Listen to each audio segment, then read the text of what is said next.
Good morning everyone. For today's video, babiyahe tayo papunta ng Muntinlupa para mag-deliver ng puppy. And siguro ito na rin yung best time for me para sagutin yung question sa akin dito sa Messenger. Ano nga daw ba yung napapala ko sa pag-i-import ng puppies? Or kung magkano daw ba yung kinikita ko?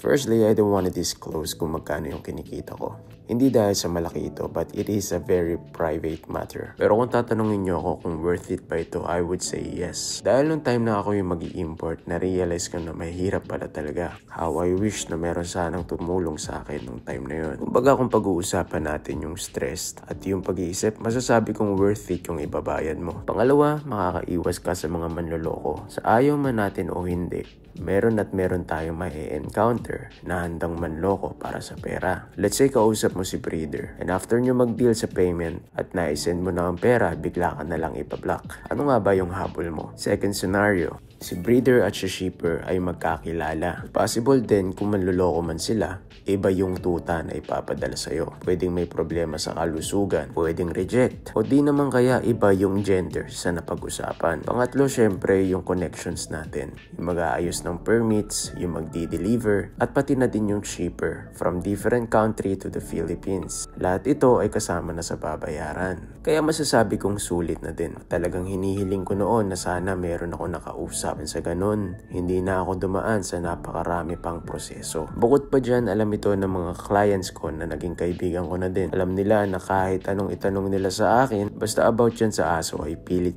kong sasagutin. Hindi dahil sa pagmamarunong, kundi dahil alam ko talaga yung sagot. Pero sabi ko nga sa sarili ko, marahil nakakatulong sa akin yung maliit na processing fee para ma-sustain ko yung pag-aalaga ko sa mga aso ko. Iba pa din yung fulfillment na mararamdaman mo kapag ka na-witness mo yung excitement ng mga bumibili sa'yo ng aso during waiting time, especially kapag ka na-deliver mo na or na-pick up na nila yung puppy. Ay nako, sobrang sarap sa feeling. Tapos makikita mo yung kalagayan nila ganito. Ang sasaya ng puppy, malulusog, at alam mong nabibigay lahat ng pangangailangan nila. Wala lang na-share ko lang sa inyo. Sa totoo lang, hindi ko nga rin alam kung bakit ko pa kailangan itong sabihin. Pero ganun talaga, alam ko maraming curious sa inyo.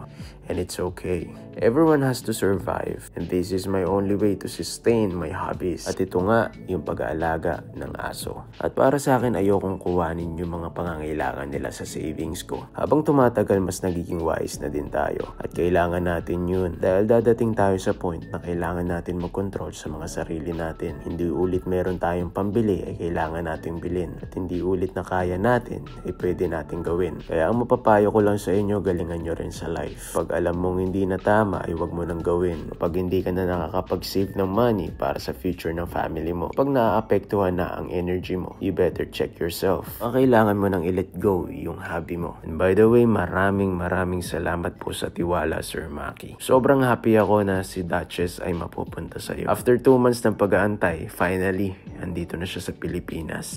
Sa mga gustong mag-import dyan, alam nyo na, huwag kayo mahiya mag-inquire. Let me know lang. Ayun lang guys, maraming salamat sa panonood at sa support sa videos ko. God bless.